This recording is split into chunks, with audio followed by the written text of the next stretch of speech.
है ना साथ, उसने मेरी मम्मा के मुंह पे छी भी किया था। बिस्मिल्लाहिर्रहमानिर्रहीम। अस्सलामु अलैकुम व रहमतुल्लाहि व बरकातहू। की हाल चाल है जी? ठीक ठाक हो? उम्मीद है अल्लाह ताला दे हुक्म दे नाल इंशाअल्लाह तुसी सारे ठीक ठाक होवोगे। अल्लाह ताला सब ते रहमत फरमाए। अल्लाह ताला सब नूं अपने हिफ्ज़ो ईमान दे विच रखे। आमीन सुम्मा आमीन। अज दे व्लॉग दे विच मैं तुहानूं एक इंतहाई अफसोसनाक वाक़या जिहड़ा शेखूपुरे दे इलाके दे विच पेश आया कि एक खामद जिहड़ा बीवी दे घर वाला, आ तुसी उस लड़की दी तस्वीर देख रहे हो। इहदे घर वाले ने खुद अपने दोस्तां नूं बुलवा के इहदे नाल जिनसी ज़्यादती करवाई। उहदी की वजह सी कि ये इस हद तक चला गया कि अपने सामने दूसरे लोगों नूं कहंदा कि मेरी बीवी ना जिनसी ज़्यादती करो। उहदी मुकम्मल तफसीलात आया कि कोई दुश्मनी सी या कोई उन्होंने कोई इनू लालच दिता सी, उहदी मुकम्मल तफसीलात अज दी इस वीडियो दे विच यकीन करो बहुत ही दिल खराश वाक़या आ। इनू बड़े गौर दे नाल सुनना। ये वाक़या इस तरह कि एक फैमिली रहिंदी आ लाहौर बागबानपुरे। उस फैमिली के सरबराह का नाम सी अरशद महमूद। अरशद दियाँ 3 बेटियां ते एक बेटा आ। ते अरशद जिहड़ा आप सऊदी अरब काम करदा, अपनी रोज़ी रोटी कमांदा आ। हुण अरशद जिस वेले सऊदी अरब काम करदा, इहदा एक दोस्त हुंदा शेखूपुरे रहिंदा। वो जिस वेले छुट्टी आण लगा पाकिस्तान ते अरशद उहनूं कहंदा, उहदा नाम हुंदा राशद। हुण राशद नूं कहंदा कि यार मेरा समान लै जा, तू थोड़ा जिहा मेरे घर लाहौर दे दी, शेखपुर दे नाल ही आ, लाहौर जाके ते मेरे घर समान पहुँचाई, मैं तैनूं एड्रैस दे दिंदा। अरशद ने ना राशद नूं समान दे दिता सऊदी अरब चों। हुण राशद जिहड़ा ना समान लैके शेखूपुरे आ गया घर, छुट्टी लैके ते आ गया। जिस वेले आया ते घर रहा रात, दूजे दिन गया ते लाहौर जाके ते उन्हां दे घर पहुंचया ते जाके दरवाज़ा खड़काया ते जिस वेले अंदरों आवाज़ आंदी कौन, उन्हें कहा बेटा मैं तुहाडा समान देण आया, तुहाडे अबू ने सऊदी अरब चों समान भेजिया। उन्होंने खैर बिठाया, उन्होंने कहा अंकल बैठो। उन्होंने चंगी आओ भगत की, उस इज्जत की, तवाज़ो की। ते वो जिहड़ा राशद सी ना बड़ा खुश होया कि यार बड़ियां नेक लड़कियां ने ते बहुत इज्जतदार घराना आ। ते वो जिस वेले वापस समान दे के चल जाता, उस तो बाद छुट्टी कढ़दा शेखूपुरों ते फिर सऊदी अरब चल जाता। जांदा ही कहंदा कि यार मैनू इस तरह करके तेरी लड़की जिहड़ी आ ना, एक जिहदा नाम जन्नत बीबी आ, ते वो मैनू बड़ी पसंद आ ते उहदा अखलाक भी बड़ा अच्छा, ते मेरा एक बेटा आ उस्मान, उहदे वास्ते वो रिश्ता मैं लेना चाहना। ते हुण ये जिहड़ा राशद आ, इहदे घर दे विच एक बेटा आ उस्मान और 2 बेटियां आमना ते इरम। चौथी जिहड़ी आ इहदी बीवी आ जिहदा नाम जोहरा। हुण ये 4 जने घर दे विच रहिंदे आ। ते इन्हें जिस वेले सऊदी अरब दे जाके गल कीती रिश्ते दी, ते वो जिहड़ा अरशद सी मुस्कराया। उन्हें कहा यार तू दोस्त आ मेरा, कोई गल नहीं, अगर तू कहना मैं तेरे बेटे नूं रिश्ता दे देंगा। इस तरह फिर इन्होंने रिश्ता पक्का कर लिया और फिर इन्होंने शादी कर दी। रिश्ता पक्का हो गया, शादी हो गई। उस तो बाद ये दोनों आदमी राशद ते अरशद सऊदी अरब रहिंदे सी ना। हुण उस्मान जिहड़ा ये ना अपनी बीवी दे नाल लड़ाई झगड़ा दंगा फसाद आए दिन रौला रहिंदा सी। ते इस दौरान एक कई दफ़ा दसदे ने कि सहुरियां दे नाल लड़ के ते अपने पेकियां दे घर लाहौर बागबानपुरे काफ़ी दफ़ा आई। ये शेखूपुरे हाउसिंग कलोनी का वाक़या आ, थाने का। ते जिस वेले ये लड़के आ जाती सी, फिर सुलह सफाई हो जाती सी, कोई रिश्तेदार विच पैंदे सी, सुलह करांदे सी, फिर ये वापस आ जाती सी। हुण जिहड़ी उस्मान दी भैन आ आमना, वो कहंदी आ, उहदी एक सहेली आ नूर, वो अपने भरा नूं उस्मान नूं कहंदी आ कि तू आए दिन रोज़ अपनी बीवी जिहड़ी आ जन्नत बीवी, उहदे नाल झगड़ा करदा रहिंदा, तू इस तरह करके तू शादी कर ला, इहनूं छड्ड दे। वो जिहड़ा कहंदा उस्मान कहंदा कि ठीक आ, तू अपनी जिहड़ी ਸਹੇਲੀ ਆ ਨੂਰ, ਹੈ ਤਾਂ ਉਹ ਤਲਾਕ ਯਾਫਤਾ ਲੇਕਿਨ ਹੈਗੀ ਆ ਸੋਹਣੀ, ਚੱਲ ਠੀਕ ਆ ਤੂੰ ਮੇਰਾ ਉਹਦੇ ਨਾਲ ਵਿਆਹ ਕਰਵਾ ਦੇ। ਤੇ ਹੁਣ ਇਹ ਜਿਹੜਾ ਉਸਮਾਨ ਆ ਨਾ, ਇਹਦਾ ਝੁਕਾਓ ਜਿਹੜਾ ਨਾ ਉਧਰਲੀ ਸਾਈਡ ਨੂੰ ਹੋਣ ਲੱਗ ਪਿਆ, ਨੂਰ ਵਾਲੀ ਸਾਈਡ ਨੂੰ। ਹੁਣ ਅੱਲਾਹ ਤਾਲਾ ਨੇ ਇਹਨੂੰ ਦੇਖ ਲਓ ਉਸਮਾਨ ਨੂੰ ਤੇ ਜੰਨਤ ਬੀਬੀ ਨੂੰ 2 ਬੱਚੇ ਦਿੱਤੇ, ਜਿਹਦੇ ਵਿੱਚ ਇੱਕ ਹਸਨ 10 ਸਾਲ ਦਾ ਔਰ ਇੱਕ ਬੇਟੀ 7 ਮਹੀਨਿਆਂ ਦੀ। ਤੇ ਅੱਲਾਹ ਤਾਲਾ ਨੇ ਇਹਨਾਂ ਨੂੰ ਔਲਾਦ ਦੀ ਨਿਮਤ ਦੇ ਨਾਲ ਵੀ ਨਵਾਜ਼ਿਆ, ਲੇਕਿਨ ਐਡੇ ਇਹ ਬੇਸ਼ੁਕਰੇ ਤੁਸੀਂ ਕਹਿ ਲਓ ਉਸਮਾਨ ਕਿ ਇਹ ਹੋਰ ਸ਼ਾਦੀ ਕਰਾਉਣ ਦੇ ਚੱਕਰ 'ਚ ਟੁਰ ਪੈਂਦਾ।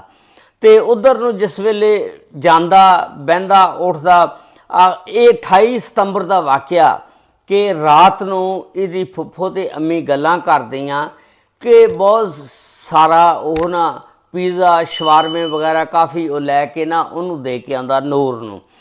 ਤੇ ਉਹ ਹਸਨ ਨੇ ਇਹ ਗੱਲਾਂ ਸਾਰੀਆਂ ਸੁਣ ਲਈਆਂ। ਹਸਨ ਨੇ ਆਪਣੀ ਅੰਮੀ ਨੂੰ ਦੱਸ ਦਿੱਤਾ। 10 ਸਾਲ ਦਾ ਬੱਚਾ ਹੈ, 10 ਸਾਲ ਦਾ ਬੱਚਾ ਜਿਹੜਾ, ਇਹਦਾ ਮਤਲਬ ਆ ਕਿ ਉਹ ਹੋਸ਼ ਹਵਾਸ ਸਮਝਦਾਰ ਆ। ਤੇ ਉਹਨੇ ਨਾ ਆਪਣੀ ਮਾਂ ਨੂੰ ਦੱਸ ਦਿੱਤਾ ਕਿ ਇਸ ਤਰ੍ਹਾਂ ਅੱਬੂ ਜਿਹੜਾ ਨਾ ਉਹ ਨੂਰ ਦੇ ਘਰ ਅੱਜ ਸ਼ਵਾਰਮੇ ਵਗੈਰਾ ਲੈ ਕੇ ਗਿਆ ਤੇ ਕਾਫੀ ਯਾਨੀ ਨਾਲ ਪੀਜ਼ਾ ਵਗੈਰਾ ਵੀ। ਹੁਣ ਅੰਮੀ ਜਿਹੜੀ ਸੀ ਉਹਦੀ ਜੰਨਤ ਉਹ ਲੜਨ ਲੱਗ ਪਈ ਉਸਮਾਨ ਦੇ ਨਾਲ। ਉਸਮਾਨ ਨੂੰ ਕਹਿੰਦੀ ਆ ਤੇਰੇ ਕੋਲੋਂ ਘਰ ਦਾ ਖਰਚਾ ਪੂਰਾ ਨਹੀਂ ਹੁੰਦਾ ਹੈਗਾ, ਅਖਰਾਜਾਤ ਇੰਨੇ ਜ਼ਿਆਦਾ ਨੇ ਤੇ ਤੂੰ ਬਾਹਰ ਸ਼ਵਾਰਮੇ ਲਿਆ ਕੇ ਦਿੰਦਾ। ਖੈਰ ਉਹ ਨਾ ਇਸ ਤਰ੍ਹਾਂ ਹੀ ਲੜਾਈ ਵੱਧਦੀ ਜ਼ਿਆਦਾ ਵੱਧ ਗਈ। ਹੁਣ ਉਹ ਜਿਹੜੀਆਂ ਨਣਦਾਂ ਸੀ 2 ਇਰਮ ਤੇ ਆਮਨਾ, ਤੇ ਉਹਨਾਂ ਦੀ ਜਿਹੜੀ ਮਾਂ ਜ਼ੋਹਰਾ ਉਹ ਵੀ ਉੱਥੇ ਹੀ ਸੀ। ਉਹ ਕਹਿੰਦੀਆਂ ਕਿ ਤੂੰ ਇਸ ਤਰ੍ਹਾਂ ਕਰੇ, ਰੋਜ਼ ਦੀ ਲੜਾਈ ਜਿਹੜੀ ਹੈ ਨਾ ਇਹਨੂੰ ਮੁਕਾ, ਅੱਜ ਇਹਦਾ ਖਾਤਮਾ ਹੀ ਕਰ ਦੇ। ਉਹਨੇ ਫੜਿਆ ਜੰਨਤ ਨੂੰ ਤੇ ਕੁੱਟਣਾ ਸ਼ੁਰੂ ਕਰ ਦਿੱਤਾ, ਮਾਰਨਾ ਸ਼ੁਰੂ ਕਰ ਦਿੱਤਾ। ਉਸ ਤੋਂ ਬਾਅਦ ਆਮਨਾ ਕਹਿੰਦੀ ਆ ਤੂੰ ਹੁਣ ਇਸ ਤਰ੍ਹਾਂ ਕਰ ਕਿ ਇਹਦਾ ਖਾਤਮਾ ਕਰ ਦੇ। ਉਸਮਾਨ ਨੇ ਨਾ ਆਪਣੇ 3 ਦੋਸਤਾਂ ਨੂੰ ਫੋਨ ਕੀਤਾ, ਜਿਹਦਾ ਨਾਮ ਜਾਵੇਦ, ਖਾਲਦ ਤੇ ਮਕਸੂਦ। ਉਹਨਾਂ ਨੂੰ ਫੋਨ ਕਰਕੇ ਬੁਲਾ ਲੈਂਦਾ, ਬੁਲਾ ਕੇ ਤੇ ਫਿਰ ਇਹ ਨਾ ਰਲ ਕੇ 4 ਜਣੇ ਔਰ ਸ਼ੋਹਰ ਕੋਲ ਬੈਠਾ ਹੁੰਦਾ, ਅਸਤਗਫਿਰullah ਨਾਉਜ਼ੁਬਿल्ला, ਆਪਣੇ ਸਾਹਮਣੇ ਜਾਵੇਦ ਤੇ ਮਕਸੂਦ ਨੂੰ ਕਹਿੰਦਾ ਇਹਦੇ ਨਾਲ ਜ਼ਿਆਦਤੀ ਕਰੋ। ਤੇ ਔਰ ਜਿਹੜਾ ਖਾਲਦ ਹੁੰਦਾ ਉਹ ਜਿਨਸੀ ਜ਼ਿਆਦਤੀ ਨਹੀਂ ਕਰਦਾ। ਇਸ ਸਾਰੇ ਵਾਕਿਏ ਨੂੰ ਜਿਹੜਾ 10 ਸਾਲ ਦਾ ਹਸਨ ਆ ਬੇਟਾ ਛੋਟਾ ਉਹ ਦੇਖ ਰਿਹਾ। ਜਦੋਂ ਉਹ ਆਪਣੀ ਅੰਮੀ ਨੂੰ ਛਡਾਉਣ ਜਾਂਦਾ ਤੇ ਉਹਦਾ ਅੱਬੂ ਉਹਨੂੰ ਮਾਰ ਕੇ ਤੇ ਝਿੜਕ ਕੇ ਤੇ ਬਿਠਾਉਣ ਦਾ, ਸਾਈਡ ਤੇ ਚੰਡਾ ਮਾਰ ਕੇ ਵਿਚਾਰਾ ਡਰ ਜਾਂਦਾ, ਸਹਿਮ ਜਾਂਦਾ। ਉਸ ਤੋਂ ਬਾਅਦ ਇਹ ਸਾਰਾ ਵਾਕਿਆ ਉਹਦੇ ਸਾਹਮਣੇ ਹੋਇਆ। ਉਸ ਤੋਂ ਬਾਅਦ ਉਸਮਾਨ ਦੀ ਜਿਹੜੀ ਭੈਣ ਆ ਆਮਨਾ ਉਹ ਆਂਦੀ ਆ, ਉਹ ਬਕੌਲ ਬੱਚੇ ਦੇ ਹੁਣ ਇੱਕ ਐਂਕਰ ਇੰਟਰਵਿਊ ਕਰ ਰਹੀ ਆ। ਉਹਨੂੰ ਦੱਸਦਾ ਉਹ ਬੱਚਾ ਜਿਹੜਾ 10 ਸਾਲ ਦਾ, ਜਿਹਦਾ ਨਾਮ ਹਸਨ ਹੁੰਦਾ, ਕਿ ਮੇਰੀ ਫੁੱਫੋ ਨੇ ਅਸਤਗਫਿਰullah ਮੇਰੀ ਅੰਮੀ ਦੇ ਮੂੰਹ ਦੇ ਵਿੱਚ ਛੀਆ ਵੀ ਕੀਤਾ। ਤੁਸੀਂ ਅੰਦਾਜ਼ਾ ਲਾ ਲਓ ਯਾਰ ਇਸ ਤਰ੍ਹਾਂ ਦੇ ਇਹ ਇਨਸਾਨ ਸੀ, ਇੰਨਾ ਘਟੀਆ ਕੰਮ ਇਹਨਾਂ ਨੇ, ਇੰਨੀ ਘਟੀਆ ਹਰਕਤ ਕੀਤੀ। ਔਰ ਉਸ ਤੋਂ ਬਾਅਦ ਫਿਰ ਉਹ ਦੱਸਦਾ ਕਿ ਮੇਰੀ ਅੰਮੀ ਦੇ ਇਹਨਾਂ ਨੇ 2 ਥੱਲੇ ਗੱਦੀਆਂ ਰੱਖੀਆਂ, 2 ਗੱਦੀਆਂ ਸਾਈਡਾਂ ਤੇ, ਫਿਰ ਸਿਰ ਰੱਖ ਕੇ ਤੇ ਫਿਰ ਉਹਦੇ ਸਿਰ ਦੇ ਵਿੱਚ ਡੰਡੇ ਮਾਰੇ, ਇੰਨੇ ਮਾਰੇ ਕਿ ਉਹ ਸਿਰ ਦੀਆਂ ਹੱਡੀਆਂ ਜਿਹੜੀਆਂ ਨਾ ਫ੍ਰੈਕਚਰ ਹੋ ਗਈਆਂ, ਟੁੱਟ ਗਈਆਂ। ਉਸ ਤੋਂ ਬਾਅਦ ਇਹਨਾਂ ਨੇ ਬਹਾਨਾ ਲਾਇਆ ਕਿ ਇਹ ਮੋਟਰਸਾਈਕਲ ਤੋਂ ਗਿਰ ਗਈ ਆ, ਇਹਨੂੰ ਫਟਾਫਟ ਹਸਪਤਾਲ 'ਚ ਲੈ ਜਾਂਦੇ ਨੇ। ਡਾਕਟਰ ਕਹਿੰਦੇ ਨੇ ਇਹਨੂੰ ਕੀ ਹੋਇਆ, ਉੱਥੇ ਬਹਾਨਾ ਲਾਉਂਦੇ ਨੇ ਕਿ ਇਹ ਮੋਟਰਸਾਈਕਲ ਤੋਂ ਡਿੱਗ ਗਈ। ਭਈ ਜੇ ਇਹਨਾਂ ਨੂੰ ਪੁੱਛੇ ਭਈ ਇਹ ਕੱਲੀ ਮੋਟਰਸਾਈਕਲ ਤੋਂ ਡਿੱਗੀ, ਤੂੰ ਚਲਾਉਣਾ ਪਿਆ, ਨਾਲ ਬੱਚੇ ਨੇ, ਉਹ ਸਹੀ ਸਲਾਮਤ ਨੇ। ਖੈਰ ਇਹਨੇ ਨਾ ਬਹਾਨਾ ਲਾਇਆ। ਡਾਕਟਰ ਕਹਿੰਦੇ ਨੇ ਕਿ ਇਹਦੀ ਹਾਲਤ ਜਿਹੜੀ ਆ ਸੀਰੀਅਸ ਆ, ਤੁਸੀਂ ਇਹਨੂੰ ਲਾਹੌਰ ਜਨਰਲ ਹਸਪਤਾਲ ਲੈ ਜਾਓ। ਫਿਰ ਇਹ ਲਾਹੌਰ ਇਹਨੂੰ ਜਨਰਲ ਹਸਪਤਾਲ ਰੈਫਰ ਕਰ ਦਿੰਦੇ ਨੇ।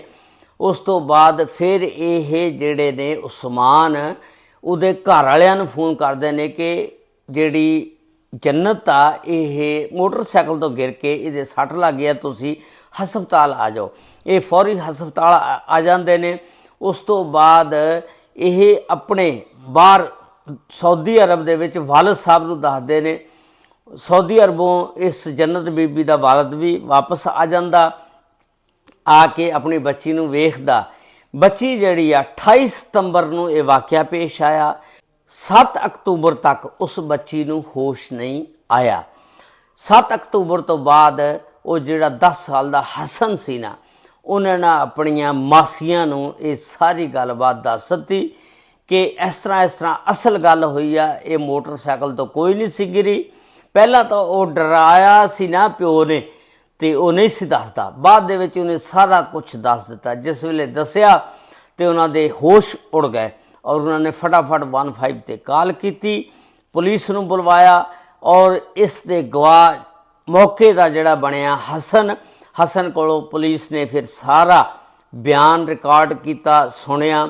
ਉਸ ਤੋਂ ਬਾਅਦ ਹਾਊਸਿੰਗ ਕਲੋਨੀ ਦੇ ਵਿੱਚ ਫਿਰ 8 ਤਰੀਕ ਨੂੰ ਸ਼ੇਖੂਪੁਰਾ ਥਾਣੇ ਦੇ ਵਿੱਚ ਪਰਚਾ ਦਰਜ ਹੋਇਆ ਔਰ ਉਸ ਤੋਂ ਬਾਅਦ ਇਹ ਸਾਰੇ ਜਿਹੜੇ ਨੇ ਰਫੂ ਚੱਕਰ ਹੋ ਗਏ, ਦੌੜ ਗਏ। ਜਾਵੇਦ ਤੇ ਖਾਲਦ ਤੇ ਮਕਸੂਦ ਤੇ ਇਹਨਾਂ ਨੇ ਰਲ ਕੇ ਜਿਨ੍ਹਾਂ ਨੇ ਜ਼ਿਆਦਤੀ ਕੀਤੀ ਤੇ ਨਾਲ ਆਮਨਾ, ਇਰਮ ਤੇ ਜ਼ੋਹਰਾ, ਇਹਨਾਂ ਸਾਰਿਆਂ ਦੇ ਉੱਤੇ ਪਰਚਾ ਹੋ ਗਿਆ। ਤੇ ਹੁਣ ਦੇਖੀਏ ਕੀ ਬਣਦਾ। ਉਹ ਘਰ ਦੇ ਦੱਸ ਰਹੇ ਨੇ ਪੁਲਿਸ ਸਾਡੇ ਨਾਲ ਤਾਵਨ ਨਹੀਂ ਕਰ ਰਹੀ।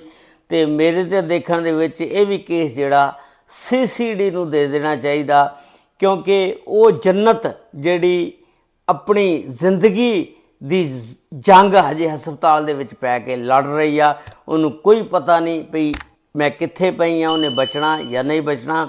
ਇਹ CI ਦਾ ਵਾਕਿਆ ਜਿਹੜਾ ਮੈਂ ਤੁਹਾਡੇ ਨਾਲ ਸ਼ੇਅਰ ਕੀਤਾ। ਅੱਲਾਹ ਤਾਲਾ ਸਭ 'ਤੇ ਰਹਿਮਤ ਫਰਮਾਏ। ਅੱਲਾਹ ਤਾਲਾ ਸਭ ਨੂੰ ਆਪਣੇ ਹਿਫਜ਼ੋ ਮਾਨ 'ਚ ਰੱਖੇ। ਅਸਲਾਮੁ ਅਲੈਕੁਮ ਵਰਹਿਮਤੁல்லாਹਿ ਵਬਰਕਾਤੁਹੂ।